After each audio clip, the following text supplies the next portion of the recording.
Yeah, chaotic scene for most of the day. Dozens of investigative vehicles here at the 80 Mountain Spring property. There are only a couple of them left. It has been nearly 1 year since Fotis Dulos, the prime suspect in the murder of Jennifer Dulos, poisoned himself to death. A captivating case that certainly has more questions right now than answers. State investigators descended on a former Dulos property Tuesday, 80 Mountain Spring Road in Farmington, injecting new intrigue into a more than year-and-a-half-long investigation aimed at bringing justice for Jennifer. Closure's important. Sky 61 capturing the massive scene from above, at one point focusing their attention on the woods in the backyard, seen digging. Hours earlier, evidence markers in a ground-penetrating radar scanner machine were pulled from this van with New Hampshire plates that read Mapper. Police dogs circled the property and barked in the distance. Police have searched this 80 Mountain Spring property several times before. I was curious to see the attention to this particular dwelling. Currently owned by People's United Bank after going into foreclosure, the property and everything inside was liquidated after Fotis Dulos' luxury home building company 4 Group fell into financial ruin.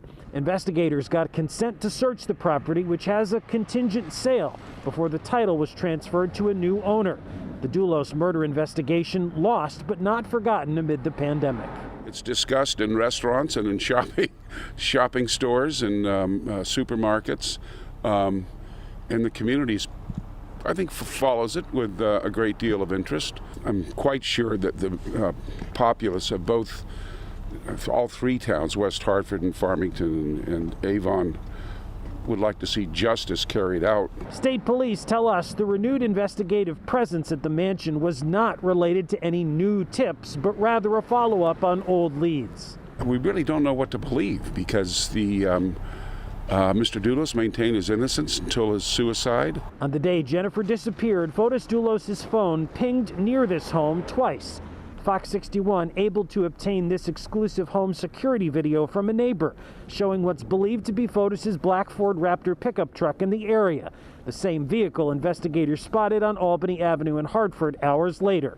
A person matching Fotis' description allegedly dumping bloody items into storm drains. The body has never been recovered, so it is it's a continuing saga with a great deal of sorrow felt all around. This home is just a few minutes away from where the couple used to live, also in Farmington at 4 Jefferson Crossing. It is also just a short drive away from the West Hartford reservoirs, which have been extensively searched for clues.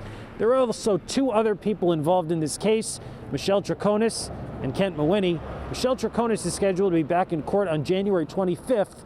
Kent Mawhinney is scheduled to appear next on February 1st. They are both charged with conspiracy to commit murder. Reporting in Farmington, Matt Caron, Fox 61 News.